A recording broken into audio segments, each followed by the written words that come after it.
Alright lads, welcome back to the channel. Today we're going to be taking a look at the Christian 2, the premium Strv 121, recently added as the newest top tier premium in War Thunder. But first, a little bit of history. In the 1990s, the Swedish Armed Forces were using quite a ragtag bunch of tanks. You had the original Strv 101, which is basically a Centurion Mark 10.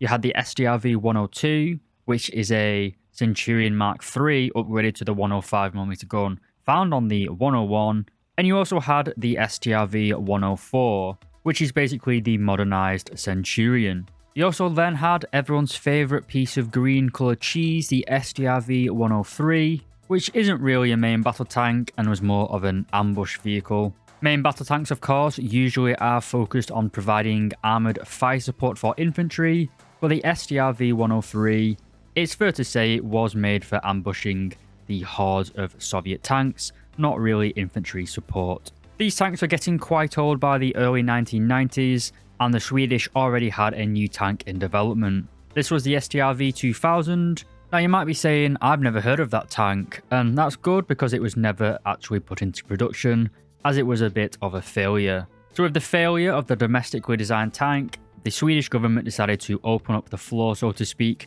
to foreign tank producers. The American M1A2, the German Leopard 2 improved, which would be the Leopard 2A5, and you also had the French coming forward with the Leclerc, or however you pronounce it. I'm English, so I have to, by treaty, mispronounce every French word I can. The Leopard 2 improved, which would go on to be known as the Leopard 2A5, won this tank competition, and the Swedish government promptly ordered 120 of these tanks to be produced. 29 were manufactured by Krauss-Maffei, the German producer of the Leopard 2, while the other 91 vehicles were produced domestically by Bofors. In the meantime though, in order to cover the gap between the Leopard 2A5 entering service and the retirement of the Strv 101 through 104, 160 older Leopard 2A4s were basically bought on loan, and would give Swedish tank crews the chance to train on the similar Leopard 2A4. In Swedish service, the Leopard 2A4 was known as the Strv 121, and it served for around 15 years. After the Swedish variation of the Leopard 2A5, which entered Swedish service as the Strv 122, some experiments were done on the older 121s, trying to bring them up to standards with the much more modern 122s. This is where today's tank, the Christian 2, comes in, as this was the only Stridsvagn 121 which was basically modified to be a little bit more modern. Between the Strv 121 and the 121B, they are externally basically the same, except the Christian 2 has a Gallic smoke discharger, which I found on the 122s. It also has a rear view camera, which was standard on all Leopard 2A5s. And it basically had the same internal electronics and fire control system and that sort of stuff from the much more modern 122. The reason the Swedes did this was to try and squeeze out the last little bit of performance that was still in the Leopard 2A4 hull frame, I guess. Overall, this was seen as a financial dead end and pretty pointless in terms of military strategy. It just made more sense to spend the money to purchase more Strv 122s. And the Christian 2 was the only such Leopard 2A4 modernised to this standard.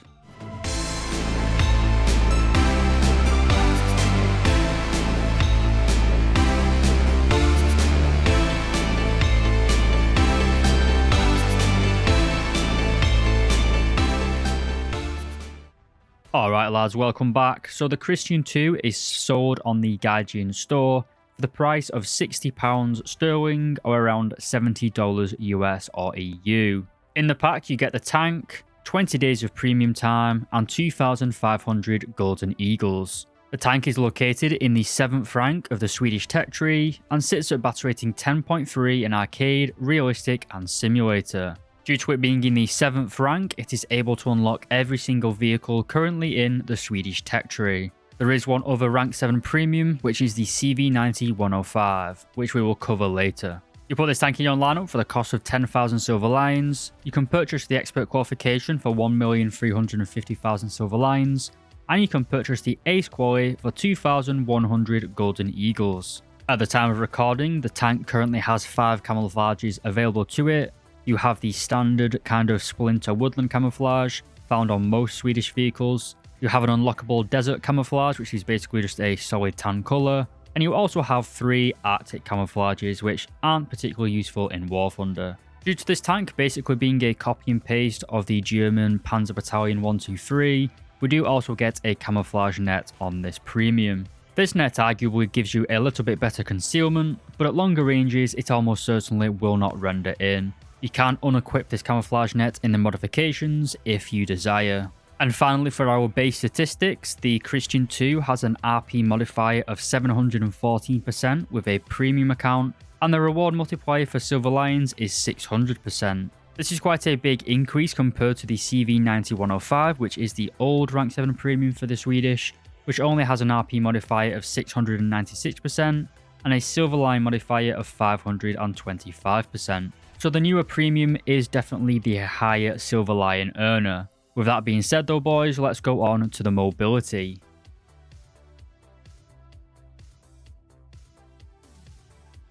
So in War Thunder, the Leopard 2A4s are well known for being speedy boys. They certainly can get across the battlefield very quickly, and they always end up in places that you just really don't want to see them. It's like the old Star Wars meme of sand getting everywhere it shouldn't be. Every time you think you're safe in spawn, or a couple of meters outside of your spawn, there's always a Leopard 2A4 on the flank somehow. Mainly it's bad due to terrible teammates, but it's also due to the fantastic mobility of the Leopard 2A4s. We have a relatively low weight of 55.2 tons, coupled with the fantastic engine power of 1,500 horses. This gives you a power to weight ratio of 27.2 horsepower per ton, which is basically the same as the T80U.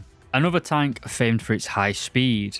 The high power to weight ratio is probably what makes this tank so good in War Thunder, as you can just rapidly accelerate to basically anywhere you want to go on the map.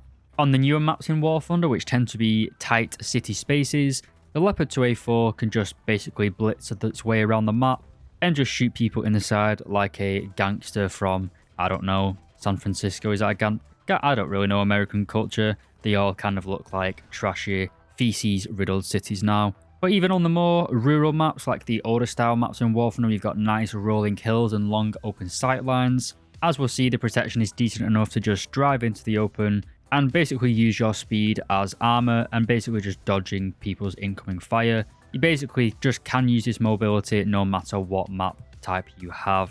Just bear in mind, if we do get caught out in the open, we do not get any sort of ESS or engine smoke generator. We don't get a smoke shell to fire at enemies, but what we do get is some smoke grenades. These smoke grenades are basically the same ones taken off the Leopard 2A5, and we only have 8 of them. These fire 2 at a time for a total of 4 pops of smoke. Overall though, there is hardly any negatives about the mobility of the Christian 2, as with the Leopard 2A4. It is an incredibly highly mobile vehicle with decent armor protection, as we'll soon see in the next chapter, and you really can exploit this, especially as we are now going up against a lot of American tanks, such as the Abrams, which are kind of getting a little bit bloated. The Leopard 2A4s basically do have the run of the field, with the only other tanks to look out for being the Type 90s in the Japanese tech tree. But the gun on the Leopard 2A4 is more than capable of dealing with these enemies.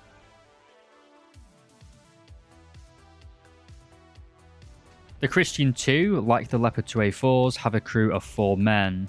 The driver, gunner and commander are located in a nice convenient line for the enemy along the left hand side of the vehicle. A penetrating round hitting the driver's port vision slit will basically decapitate the driver, destroy the gunner's balls, and basically make a nice mess of the commander's entire lower body as well. So just be aware, if you are facing an Leopard 2A4 or any Leopard 2 variant, always shoot it in the left hand side below the turret ring or the driver's port. But the right hand side of the tank isn't that much better either. First we have the loader, which isn't particularly a great loss. He probably doesn't do that much anyway. But we also have our secondary magazine here. This is located to the right hand side of the driver, and if you take any more than 16 rounds into a battle, ammunition will be stored here. With 3 of the 4 crew members being lined up on the left hand side of the vehicle though, the ammunition storage being a bit of a vulnerability isn't really worth noting though. But as you'd expect, being a main battle tank, the Christian 2 is heavily protected with composite armor schemes on the hull front, the turret cheeks, and the gun mantlet.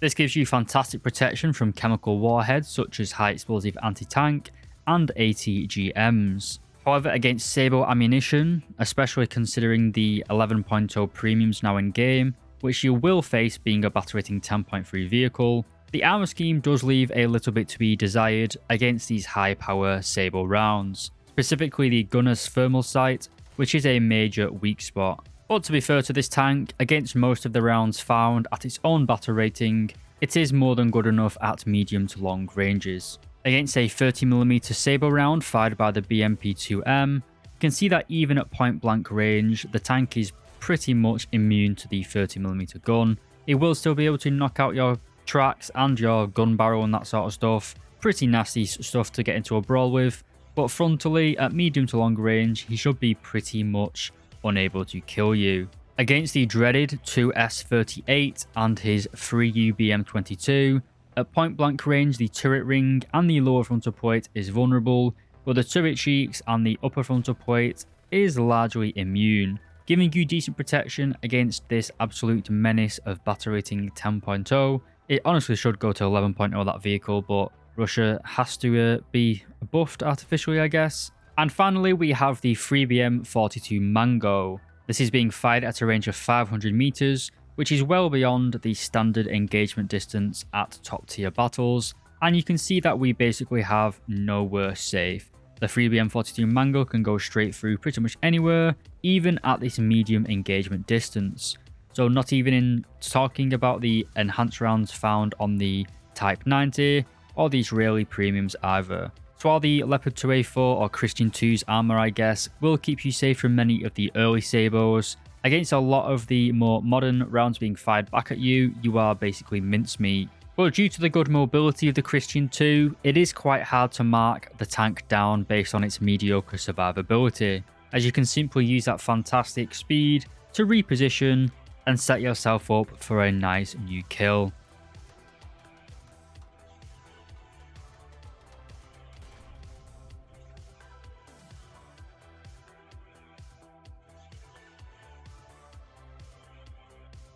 While the Christian 2 received a new fire control system and basically internal components found in the Strv 122, in War Thunder it essentially is basically just a copy and paste Leopard 2A4. We have the same standard gunner optics of 4x base zoom with an optional 12x zoom.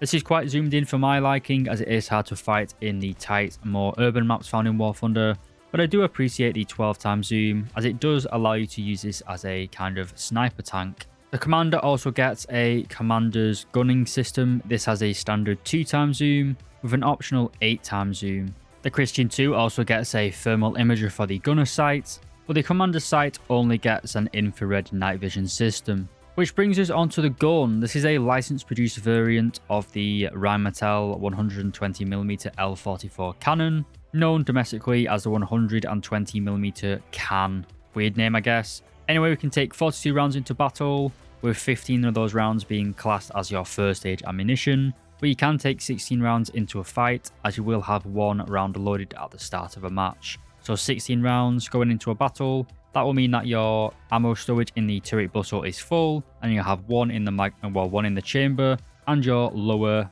hull ammo rack will be empty. The gun has 9 degrees of gun depression and 20 degrees of gun elevation, which is basically NATO standard.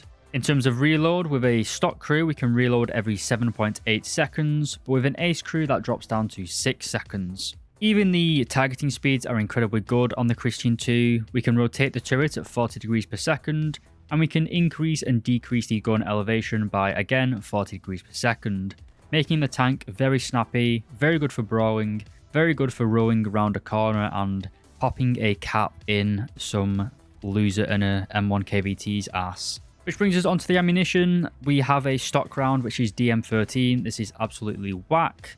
Don't really want to be using this whatsoever. Travels at 1650 meters per second with nearly 400 millimeters of penetration. You also have the SLS GR M95, which really rolls off the tongue. This is a high explosive shell with 36 millimeters of penetration, This is something that the German Leopards don't have. I guess it can be used for some lighter tanks like ironically enough, a lot of the Swedish vehicles, which are also quite light-skinned, but I guess you aren't going to be fighting them unless it is a civil war map. Regardless though, this can penetrate 36mm of armor with its TNT warhead of nearly, just over 3.5 kilos of TNT. And finally, we have a DM23. This travels at 1640 meters per second, but can penetrate 410mm of armor at point blank range. The DM23 is probably one of the weaker shells at battle rating 10.3. The flat penetration is pretty good, but historically the angled penetration of the DM23 has been a little weak. That being said, it's kind of like the XM1s around the M735. It's good enough to make the tank work, especially with the fantastic mobility, where you really can get round on the flanks of enemies, where your more mediocre round doesn't really have that much of an effect. In a full up tier though to 11.3, going up against, again, the Japanese Type 90, the DM23 certainly does show its age, especially against more of the more modern Soviet tanks at 11.3, where you can struggle, particularly at long range, as in combination with the first gen thermals and the more mediocre DM23 round, it can be quite hard for sniping weak spots. But again, you've got fantastic mobility, use that speed to close the range and get yourself a nice, easier shot.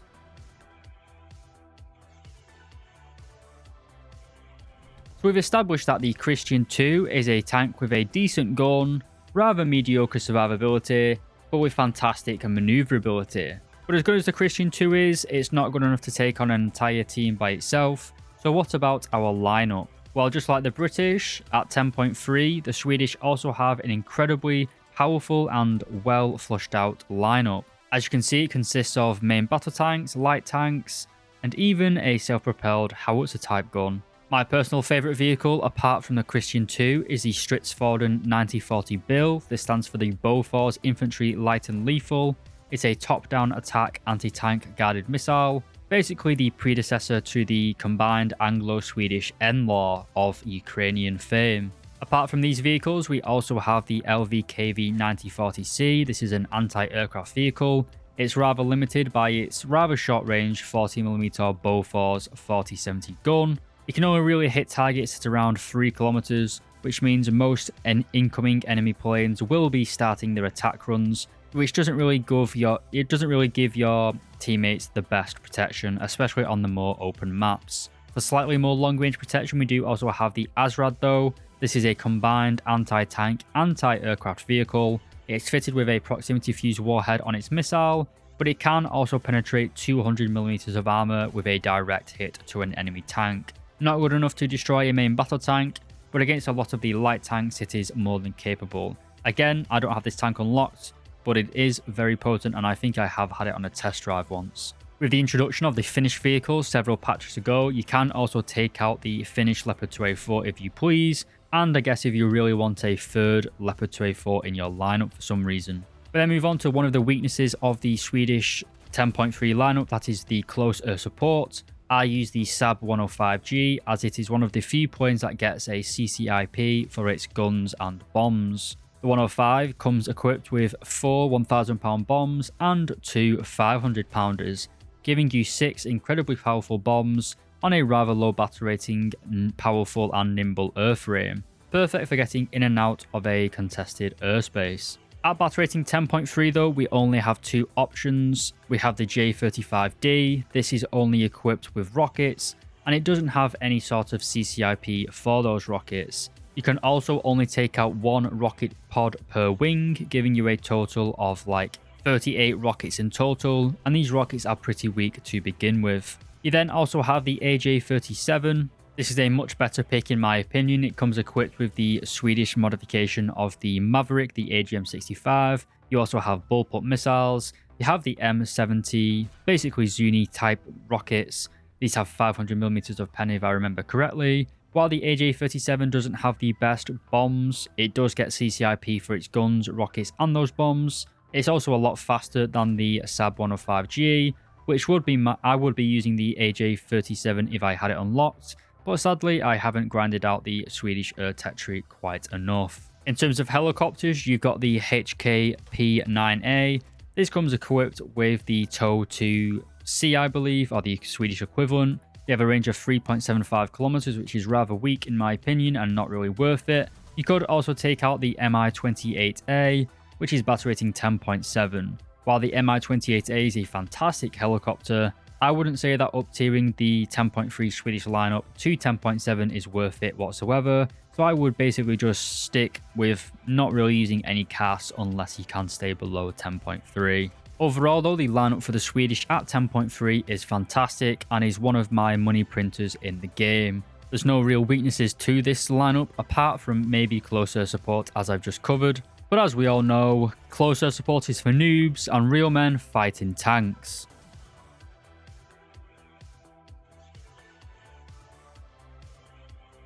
So, should you buy the Christian 2? Well, if you can stomach Gaijin's shady business techniques of basically copy and pasting premiums from other tech trees, then I think you've got yourself a great little grinder that will get you through the entire Swedish tech tree. This tank is absolutely fantastic for the smaller maps in War Thunder. It can bully people on basically just accelerating to the B cap in the middle of the map, taking it, and then you've already won half the battle really. As Stalin famously said, possession is 90% the law, or I'm maybe paraphrasing that. But if you can get to a strong position at the start of a match, you can basically dictate the rest of the battle, unless you have the Americans on your team, which basically they're all just going to leave after a single death and throw every game. But if you can also get the CV9105, or if you already have that vehicle already, these two tanks basically are fantastic together. Wherever the Christian 2 is weak, the CV9105 is strong, and vice versa. The CV9105 has 3rd generation thermal imaging and the fantastic DM33 round, making it absolutely lethal on the longer, more rural maps where you can basically hide behind a hill and snipe people at long range, whereas the Christian 2 is far more suited to the more tight, rather constricted, claustrophobic maps in War Thunder, where you really can bully people with your brawling capabilities, which is something that the CV9105 certainly cannot do. In a world where you can only afford one of the premiums, I'd say that the Christian 2 is by far more new player friendly, mainly because it isn't a light tank, it's a lot more survivable and bouncy, despite it not having the best survivability in general. The final positive I'll say is that the 10.3 Swedish lineup is fantastic, I've already covered that, but even more fantastic is the Swedish 11.7 or top tier lineup. To be fair though, both 10.3 and 11.7 have fantastic flushed out lineups with incredibly strong metas. Sweden is also one of the nations with one of the smaller tech trees, so you can get to top tier in about a week of grinding if you are only interested in playing top tier War Thunder. The negatives though, or the reasons not to buy, is you have rather mediocre cast performance in your lineup, but again, it's not really a major issue, and obviously you have the price of $70 or 70 euros and 60 British pounds. Again, if you can stomach paying that money, then the Christian 2 is well worth it. For the average player though, it's a lot of money to be spending on a tank game, especially a tank like the Leopard 2A4, which is in pretty much every tech tree now in some sort of shape. But anyway lads, I'd recommend this tank if you want to grind out the Swedish tech tree. I've had fun playing it, I've had a lot of good games in it, while the 1st generation thermals do leave it a little bit behind compared to stuff like the Type 90B Premium, which is the same price. I still think that the Christian 2 is a decent grinder. It's not the best premium War Thunder, that is still reserved for the Type 90B Fuji, but the Christian is a very close second. I'd like to say a big thank you to my YouTube members, Lola Alphonse, Tans, Debo LX, Dr. Bob, Tomster013, RS28 Sarmat, Schlunty, Van Haler, Diogenes, Econ, and Alan Hacker. Anyway lads, thank you very much for watching all the way to the end of the video. If you did, leave a comment saying King Christian II. If you'd like to support the channel, consider becoming a member by pressing the join button. Check out the Discord server where I frequently squad up with my members and friends, and don't forget to leave me a like and subscribe to help the channel grow. Thanks again for watching lads, and I'll see you in the next video.